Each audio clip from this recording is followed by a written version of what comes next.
What if the guy your little cousin watched on YouTube, the one making wholesome songs about love and heartbreak, turned out to be the center of one of the most disturbing stories in Hollywood history? That's not a movie plot. That's real life.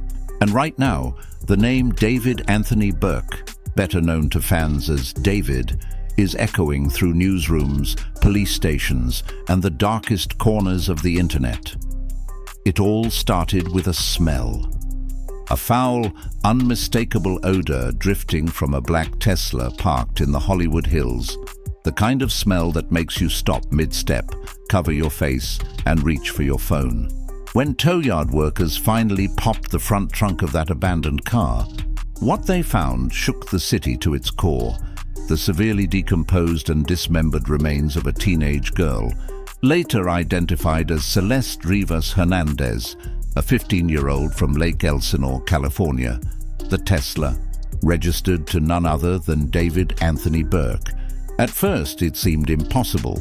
This was the same kid who built beats in his sister's closet, who went viral on TikTok with his track Romantic Homicide, a self-made artist with millions of fans and a spotless reputation. But as police started connecting the dots, a much darker truth began to emerge. One involving years of hidden communication, secret tattoos, obsessive lyrics, and a digital paper trail that went all the way back to when Celeste was just 11 years old. And the worst part, it might not have been a one-man operation. This is the story of how a beloved internet musician may have used his fame to hide something unimaginable. A story of silence, denial, and a community scrambling to make sense of what really happened behind the music. It was a regular Monday morning, September 8, 2025, when a group of workers near a tow yard in Hollywood reported a car that had been sitting a little too long. A black Tesla Model 3, unwashed, unmoved, and baking under the California sun for more than 72 hours. They didn't think much of it until the smell hit, that thick, acrid stench that told them something wasn't right. When the car was towed and the trunk was finally opened, what they saw inside was worse than anyone expected. A human body, decomposed, dismembered, stuffed into a bag. It wasn't just gruesome, it was calculated. And then came the first name drop.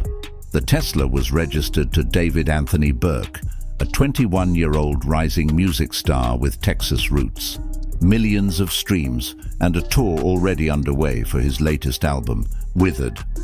At first, that detail confused everyone.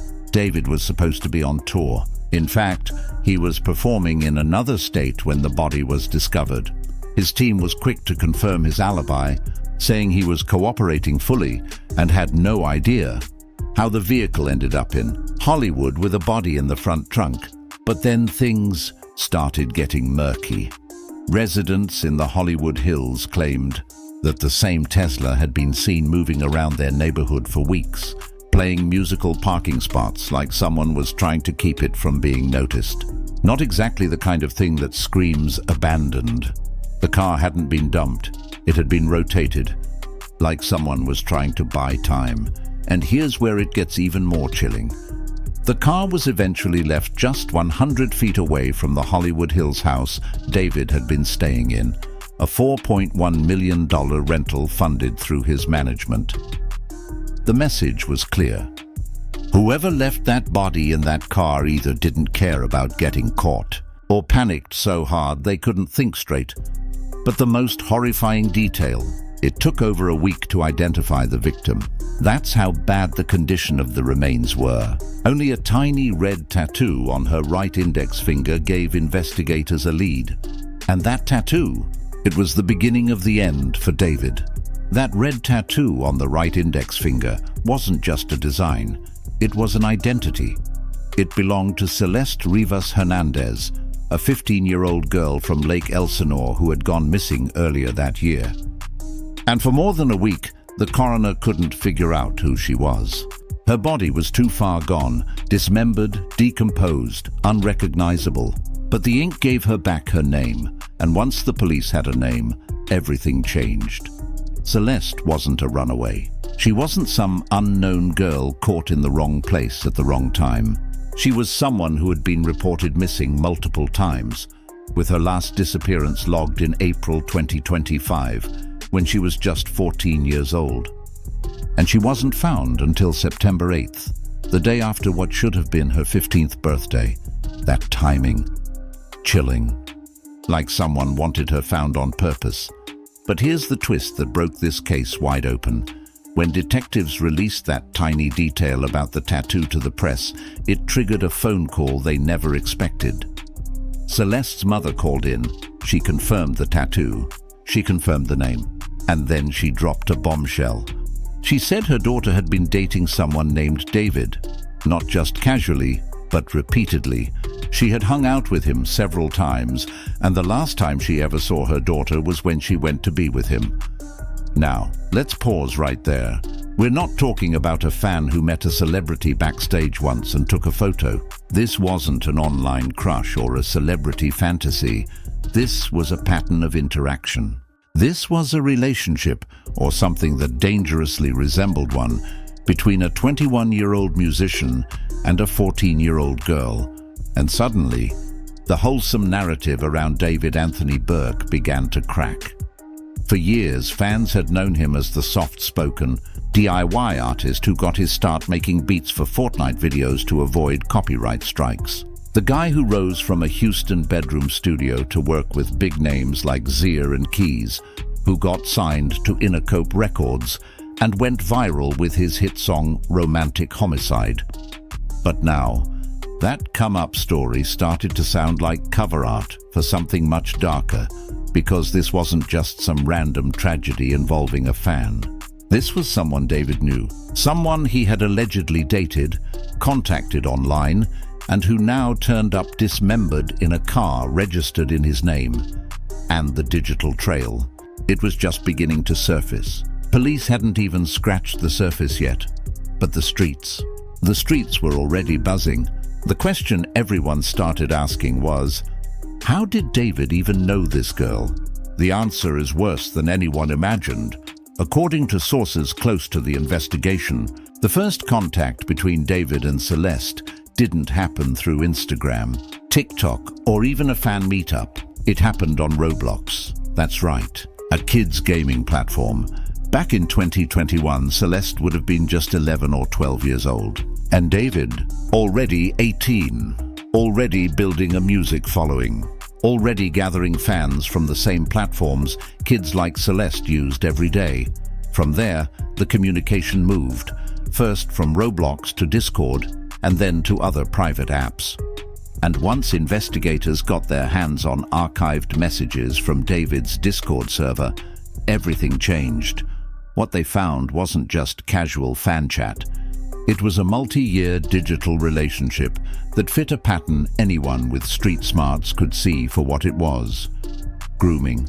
The messages, which go back as far as 2021, revealed an evolving relationship between David and a user named Celeste that became more personal, more intimate and more concerning over time. According to investigators and leaked moderator logs, David wasn't hiding this interaction. He was doing it in plain sight, with Celeste active in his Discord server for years. Later, when moderators were questioned, they tried to walk it back. We thought she was 18 or 19. We had no idea she was a missing 15-year-old. But here's the problem. By the time she vanished in April 2025, she'd already been reported missing multiple times. And yet she was still hanging around David's digital world. That's no accident. That's a system failure. Online grooming doesn't look like the horror stories people imagine. It's subtle. It starts on safe-seeming platforms with compliments and attention, until suddenly it's more private, more personal, and too far gone for a child to understand what's happening. And the biggest red flag of all, they had matching tattoos. That same tiny red-ish tattoo on Celeste's right index finger. David had one too. Same place, same design. Not exactly something you'd get with a casual fan. Investigators believed this tattoo was a symbol, something secret and shared between them, a mark of something hidden, obsessive. and deeply inappropriate.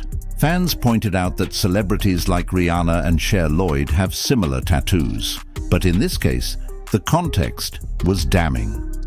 Because if David was just some artist who met a fan once, why were there photos, Discord messages, and now tattoos linking them across 4 years? This wasn't a coincidence. It was a trail of digital evidence, stretching from Roblox to Discord to what would eventually be found in the front trunk of a black Tesla. And sadly, it was just the beginning. Just when people thought the worst of the story had already come out, another chilling discovery surfaced.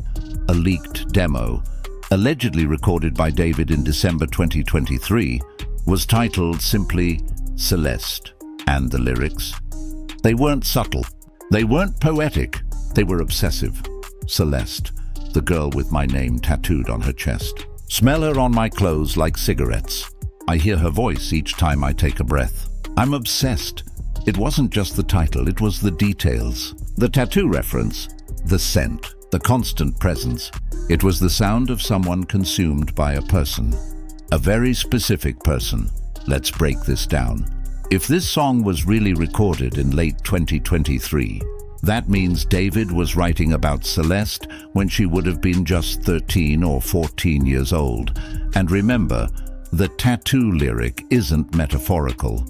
It was real. Both David and Celeste had the same small red Esh tattoo on their index fingers. The song directly referenced that fact, alongside language suggesting intimacy and obsession.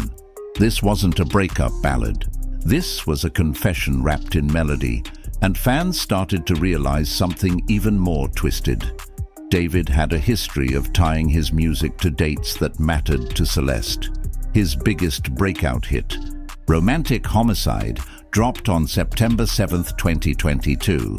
That's Celeste's birthday. A coincidence? Maybe. Once. But when fans noticed he had timed other releases around her birthday and significant dates in her life, it started to look less like strategy and more like ritual. Because here's the truth in the music industry: release dates aren't random. Labels plan them for maximum reach, chart position, and visibility. But David? He was working independent back then. He could pick any day he wanted, and he chose her birthday. Once fans started connecting the dots, song lyrics, tattoo symbols, timelines, it painted a disturbing picture. One of a relationship that wasn't just real but possibly romanticized in music. A relationship that now looked a lot more like possession than love. Even if David didn't physically harm Celeste, this song alone made it hard to believe he didn't have some emotional hold over her. This wasn't a tribute. It was a red flag, and it was hiding in plain sight. Worse yet, that track was never meant to be heard by the public. It only leaked because someone close to David's camp uploaded a snippet anonymously to a fan forum after the Tesla story broke, and once it got out, there was no turning back. The final detail that shattered what little hope was left in this story came down to the timeline. Celeste Rivas Hernandez disappeared in April 2025. She had been reported missing multiple times throughout 2024, but that last time, that was the one that stuck. She never came home again. According to her brother, the last time he saw Celeste, she told her family she was going to see a movie with a guy named David. She left in a black Tesla, and that's the same Tesla where her dismembered body would be found months later, sitting in the California sun, baking in the front trunk, and quietly rotting away less than 100 feet from where David had been staying in the Hollywood Hills. But the truly devastating part: she was found on September 8th, 2025, the day after her birthday. Celeste had just turned 15 one day. Just one day into what should have been a new chapter of her life. A celebration, a cake, a selfie with friends. Instead, her name was being entered into police evidence logs, listed as the victim in a potential homicide case. Her body in such poor condition, the coroner couldn't identify her for over a week. Imagine being that family. Imagine waiting month after month, hoping your sister or daughter would come home, and when she's finally found, it's because her body started to smell. And here's the question that haunted investigators. Was the date of discovery an accident or intentional? Celeste's body being found the day after her birthday was either an awful coincidence or it meant something to the person who left that car there. Some kind of twisted ritual, a final message. Because remember, the Tesla wasn't just randomly parked. Neighbors in the Hollywood Hills said that car had been moved multiple times, relocated up and down the street over several weeks. It didn't just sit, it lingered, which makes it harder to believe this was just a tragic accident. Whoever put her there knew the car would eventually be towed. They had time to move it, time to think, time to dump it somewhere else. But they didn't. Instead, they left it within walking distance of the $4.1 million house David was living in at the time, rented through his manager, but mostly occupied by David himself. And suddenly, the case that many fans had written off as a tragic misunderstanding was starting to feel like something far more sinister.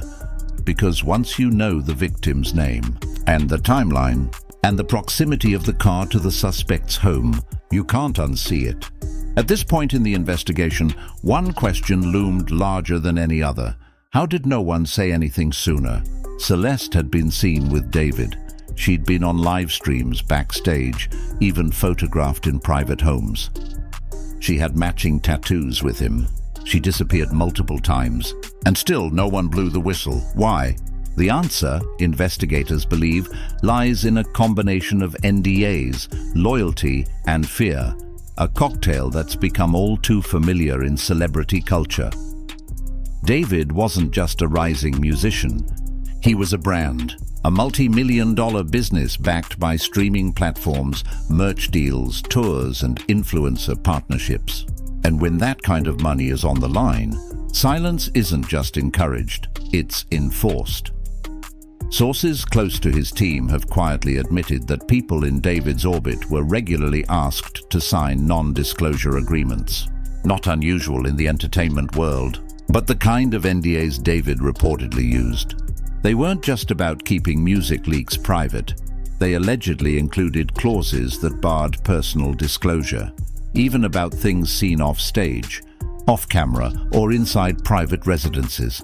So if someone from his management, a crew member, or even a friend saw something concerning, they'd be legally threatened if they spoke out. And that threat, it works. Add to that the natural fear of backlash, being blackballed, losing work, being called a liar, and the silence becomes easier to understand. But that silence came at a cost. Celeste. A 14-year-old girl vanished. She was seen with David, and rather than raise alarms, the industry and the people around him either looked the other way or convinced themselves she was just another teenage fan who looked older than she was. Some friends and collaborators later claimed they thought Celeste was 19, citing her use of fake IDs to enter age-restricted venues. But if that's true, how many people knew she was using fake documents, and why didn't they question it? At some point, the responsibility moves beyond just one man, because grooming doesn't survive in a vacuum. It needs helpers, it needs deniers, it needs silence, and David had plenty of that around him. The house he lived in, full of people. The car she was found in, moved multiple times before it was finally abandoned. The tattoo, visible. The live stream, public then deleted, and yet, nothing. The music industry has a long history of protecting its stars at any cost. But this time, the cost was someone's life, and even worse. The silence didn't just come from insiders. Some of it came from corporations who knew exactly what was going on, and only chose to act when it became a PR nightmare. It wasn't the police raid that made people turn on David. It wasn't even the leaked song or tattoo photos. The real turning point. When the brand started to bail, because in the entertainment industry, there's one rule that never changes. When the money moves, the truth usually isn't far behind. Within days of the Tesla discovery hitting the news, Crocs and Hollister, two of David's biggest commercial partners, announced they were terminating all collaborations. Fast, no wait and see. No, let's allow the legal process to play out. Just gone. Campaigns were scrubbed. Product lines were pulled. Social media wiped clean. And here's the thing, David hadn't even been charged. At that point, he was still a rising star with a clean criminal record and a team insisting he was innocent. His label was publicly backing him. His tour was still listed as on schedule, and yet, his partners, already running for the hills, and if you've been in the industry or just paid attention, you know exactly what that means. They knew something the public didn't. Behind the scenes, brands have access to insider updates. They work closely with managers, legal teams, PR reps, and risk consultants. They don't just make decisions off headlines. They make them based on briefings and sometimes evidence. So when two major companies sever ties before any charges or arrests, that's not just damage control. That's foresight. According to anonymous sources tied to David's tour, whispers about the situation started circulating internally weeks before the Tesla story even broke. A brand rep for one of the dropped deals allegedly said off the record, "We were told there was a situation involving a missing girl and to prepare for potential fallout. Let that sink in." This wasn't reactive. It was proactive distancing. And once Crocs and Hollister walked away, it triggered a domino effect. Tour sponsors began pulling out. Playlist placements disappeared. Streaming platform promotions were cut. Collaborating artists started quietly unlisting their tracks or asking for removals from Spotify. The message was clear. David had gone from marketable to radioactive overnight. And it wasn't because of gossip.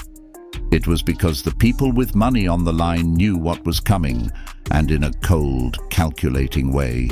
That made the whole situation even darker, because the same industry that had amplified David's voice, sold his image, and built his career from humble beginnings, now had to reckon with the possibility they'd been enabling a predator, not just by looking the other way, but by branding him as someone safe, someone sensitive, someone the public could trust. And the moment that illusion cracked, everyone scattered. When the story first broke, David's fans weren't just skeptical, they were defiant. They defended him online. They flooded comment sections. They spammed tweets with hashtags like Free David and This Can't Be Real. To them, this was cancel culture gone too far. A young, soft-spoken artist being falsely accused just because he was blowing up. And honestly, it made sense. For a while, David didn't fit the image of someone who could be involved in something this dark. He wasn't flashy. He wasn't reckless. He was the quiet guy who made sad songs in his bedroom, blew up on TikTok, and talked about heartbreak like he was still figuring life out. He didn't scream danger. He screamed relatable. So when the news hit, a lot of people, especially younger fans, refused to believe it. He's innocent until proven guilty. She probably lied about her age. There's no way that dude would hurt anyone. But denial has a shelf life. And when the Discord messages leaked, when the tattoo photos went viral, when the leaked demo track surfaced with her name in the lyrics, when the live stream footage was recovered and re-uploaded by fans who had screen recorded it months earlier, that's when things started to shift. You could feel it happening in real time. Reddit threads flipped from defending David to breaking down his timeline. Fan pages went dark or deleted. TikToks that once used his music for sad boy aesthetic clips were now replaced with side-by-side breakdowns of his Discord messages and Celeste's missing persons posters. The emotional whiplash was intense, because when you've built your identity around an artist, when their songs got you through breakups, school stress, depression, it's hard to accept they might have been someone completely different. But the digital receipts didn't lie. And there were too many messages. too many deleted streams. Too many coincidences that didn't feel like coincidences anymore. Even fans who still wanted to believe he was innocent started using phrases like, "If this is true, I'll never forgive him. This better be a setup, because if it's not, I'm done." The cracks in the fan base widened into a full collapse. The most loyal followers stopped streaming his music. Reaction videos turned into investigations, and slowly, the conversation shifted from, "He couldn't have done this," to, "What if we never really knew him at all?" Because when someone you trust turns out to be a villain, it doesn't just ruin their image, it shatters something in you too. As the internet pieced together the disturbing timeline between David and Celeste, one voice cut through the noise with chilling clarity: her former middle school teacher. She didn't speak from a studio. She didn't post from a news outlet. She went viral on TikTok, filming in her car, visibly shaken and heartbroken, because what she had to say wasn't speculation. It was first-hand knowledge. She said Celeste had been a student of hers, bright, funny, a little rebellious. And back in early 2024, she remembered hearing something during class that made her stop cold. Celeste had told her classmates she was dating an older guy online. She even named him David. At first, the teacher didn't know what to believe. Was it a crush? A lie? A fantasy? But then Celeste disappeared, and the teacher remembered something else. Celeste had told classmates she had already met David in person, and that she'd even run away to be with him in Hollywood once before. That earlier runaway attempt had apparently ended with police locating her and bringing her back home. But the warning signs were already flashing in red. This teacher said she tried to raise alarms, to bring it up at school, to let people know something wasn't right. That a 14-year-old girl was saying she had a relationship with a 21-year-old artist she met online, but nothing happened. And then, months later, Celeste vanished again. The teacher's TikTok hit millions of views in a matter of hours. Why? Because it wasn't just a sad story. It was proof that people had known. Proof that a professional adult had seen red flags, and the system still failed. This wasn't just about David anymore. It was about the adults who looked away, the administrators who didn't act, the authorities who didn't follow up hard enough when she disappeared the second time. Because if Celeste had run away once before, already naming David as the person she was with, how was it even possible that she was allowed to vanish again, months later, with no effective protection in place? The teacher's video ended with a haunting quote: "I tried to tell someone, but when girls like Celeste fall through the cracks, it's never just one crack. It's a whole broken system." Her voice didn't just go viral, it became a rallying cry. Because now it wasn't just the internet demanding answers. It was teachers, parents, and survivors who recognized the pattern all too well. The question wasn't just, how could this happen? It was, how many other Celestes are still out there, waiting to be heard? Sometimes the scariest thing isn't what you find in a crime scene, it's what you find in a calendar. Because as fans and investigators looked closer at the timeline between David and Celeste, a disturbing pattern began to emerge, and it all revolved around dates. Let's start with this. Celeste's birthday was September 7th. David's breakout hit, Romantic Homicide, dropped on September 7th, 2022, her birthday. At the time, no one thought much of it. It was just another moody song from a rising artist with that signature sad boy vibe. But now, it felt like a breadcrumb, a quiet signal to someone watching. Then came December 2023, when David reportedly recorded that leaked, unreleased track titled Celeste. The lyrics were disturbing. They referenced her by name, her scent, her tattoo. And the tone? Possessive, obsessive. She would have been 13 when that song was likely written. Fast forward to April 2025, Celeste disappears again. And finally, her body is discovered on September 8, 2025, one day after her 15th birthday. That's not a coincidence. That's a pattern. In the music business, release dates are everything. They're picked carefully for chart placement, industry cycles, algorithm spikes. But David wasn't some label puppet. He had creative control, so when he aligned his biggest public release with her birthday, and then did it again with her death, it felt deliberate. Some fans still tried to argue it was a coincidence. That birthdays are common. That the song Romantic Homicide could have dropped any day. But then people started looking at his other release dates.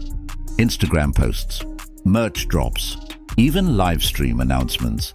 And more than once they lined up with important dates in Celeste's life. Dates that weren't public knowledge until much later. That's when people stopped asking if he was obsessed and started asking, how far did it go?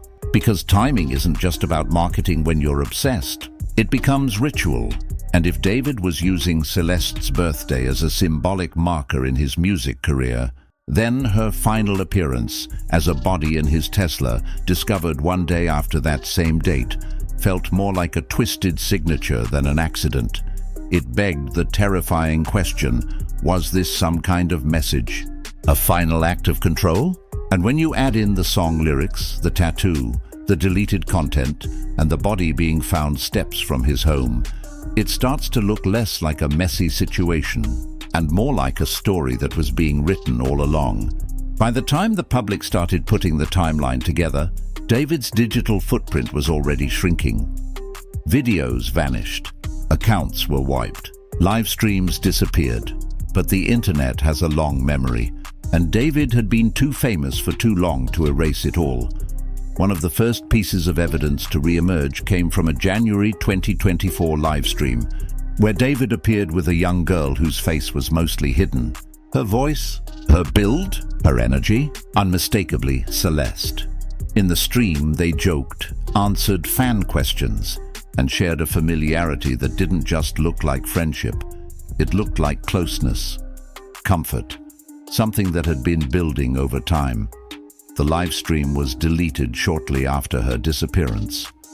But a few fans had already screen recorded it, just because they were excited to see their favorite artist interact on camera.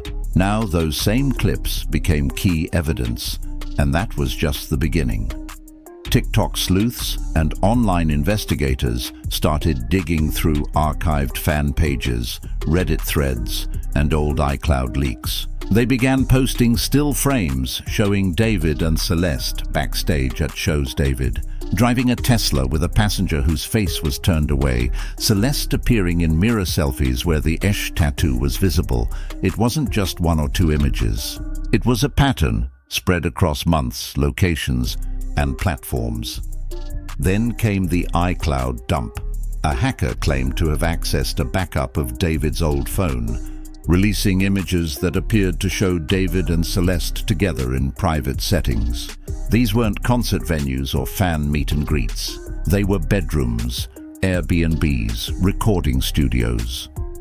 The authenticity of the photos is still being debated, but forensic analysts noted metadata and geotags that matched locations tied to David's tour stops and rental addresses. And if those images are real, then this wasn't a fling. It was an ongoing relationship, carefully hidden, and then desperately erased when things went wrong. But here's the problem with scrubbing the internet.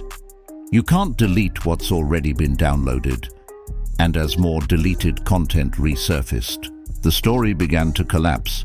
Fans who had once defended him now asked, if you had nothing to hide, why'd you delete everything? And the answer that came back was silence. David's camp stopped responding. His management went dark, and his accounts, once active daily, were reduced to ghost towns. In that vacuum, the public created its own conclusion. He deleted the evidence because he was trying to delete the truth. And with every re-uploaded photo, every recovered clip, every whisper from a former fan page, the truth only got louder. When police executed that full-scale raid on David's Hollywood Hills rental, it made headlines.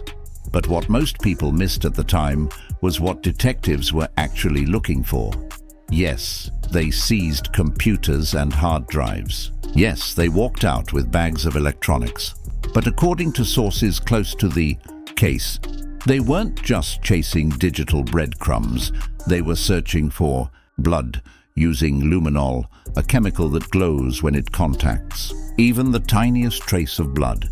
Investigators swept every room of the property. Why? Because they suspected this $4.1 million home wasn't just a place David stayed. It might have been where Celeste died. Let that sink in. The same house seen in his Instagram lives, the same one rented by his manager, the one just 100 feet away from where the Tesla with her body was dumped. That's not circumstantial anymore. That's proximity. That's opportunity. That's motive and logistics converging in one place. They checked garages, freezers, storage spaces, walls, floorboards, anywhere someone might have tried to hide or clean up a body. Because remember, Celeste's remains were so decomposed and mutilated, it was clear she hadn't died recently. She'd been dead for weeks, maybe months. And if the Tesla wasn't the primary site of death, that left one obvious location: the house. It made investigators ask, did David kill her there? Did someone else do it while he was on tour? Was her body kept in the house for days or even longer before being moved? They weren't just looking for proof David was connected. They were trying to determine how far the rot went, literally and metaphorically. Neighbors began speaking to reporters anonymously. Some said they saw multiple guests coming in and out of the property. Others claimed they'd heard strange sounds late at night, but assumed it was just typical LA party behavior. But one thing was consistent. Everyone was shocked that such a gruesome event could have happened right in their neighborhood, and no one noticed. After the raid, David's reaction only raised more eyebrows. He broke his lease, had movers clear out the house within 48 hours, and then he disappeared, leaving behind not just the home, but the entire city. No statements, no press conferences, just silence. And in true crime, that kind of silence doesn't scream innocence. It screams lawyered up, because now the question wasn't just, was David involved? It was, what happened in that house before that Tesla became a tomb? By now, one thing was crystal clear. David didn't move alone. You don't build a music career, juggle tours, and rent multi-million-dollar homes without a team. And that team, they were suddenly in the spotlight too. The first name to get dragged into the investigation was David's bodyguard, Mark Morales. At first, he was just a background figure, a big guy seen in a few tour photos. But as soon as the raid happened, the FBI got involved, and sources confirmed that Morales was now being scrutinized for his potential role. Why? Because Morales had unlimited access to David, to his cars, to his home. If Celeste's body had been moved, if the Tesla had been repositioned through the hills for weeks, Morales could have been the one doing it, but he wasn't the only one under the microscope. David's manager, Josh Marshall, was another key figure, and possibly the most legally vulnerable of the entire group. Anonymous sources told reporters that Josh knew in 2024 that Celeste was a missing minor, not just a girl with a fake ID, a missing person. And despite that, she was still seen backstage, still spotted in private rentals, still photographed around David's inner circle. If that's true, Josh didn't just stay quiet. He allegedly facilitated access, protected David's image, and allowed a dangerous situation to continue unchecked.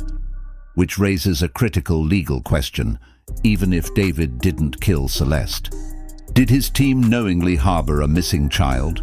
That alone could lead to charges like contributing to the delinquency of a minor, harboring a runaway, obstruction of justice, or worse, conspiracy, if multiple people worked to cover it up. Because here's what people forget. Even if Celeste died from an overdose or accident, someone still moved her body. Someone still dismembered her. Someone still left her in that car, and she didn't climb into the trunk by herself. Former friends in David's LA music circle told reporters they assumed Celeste was 19, even though her ID didn't match, and she never went to school.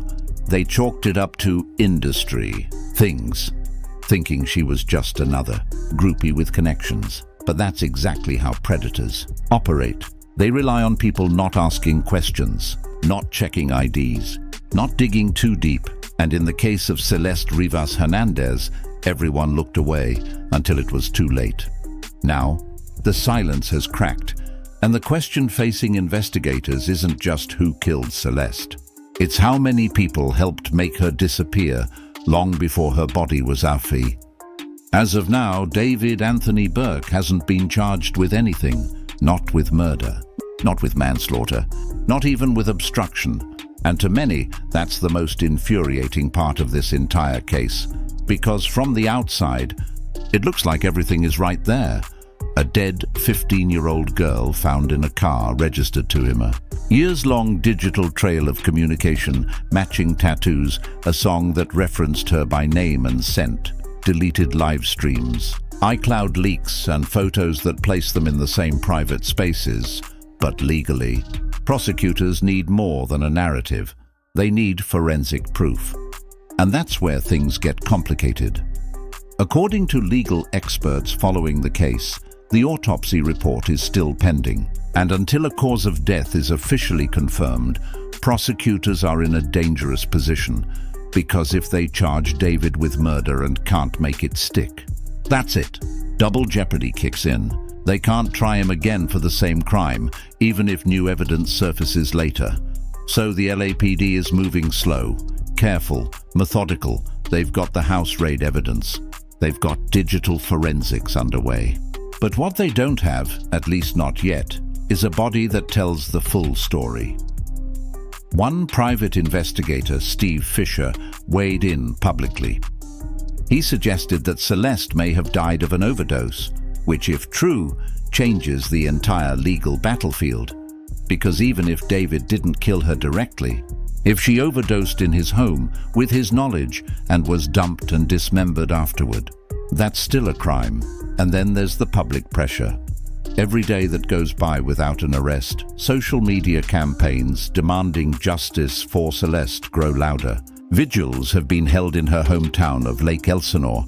Mourners leave flowers where the Tesla was found. And her brother, once harassed by online investigators, is now asking the public to focus their attention on justice, not gossip. Meanwhile, David's world has collapsed. His tour cancelled. His record label, Inacope, silent collaborations, pulled. His online presence, deleted, scrubbed, ghosted.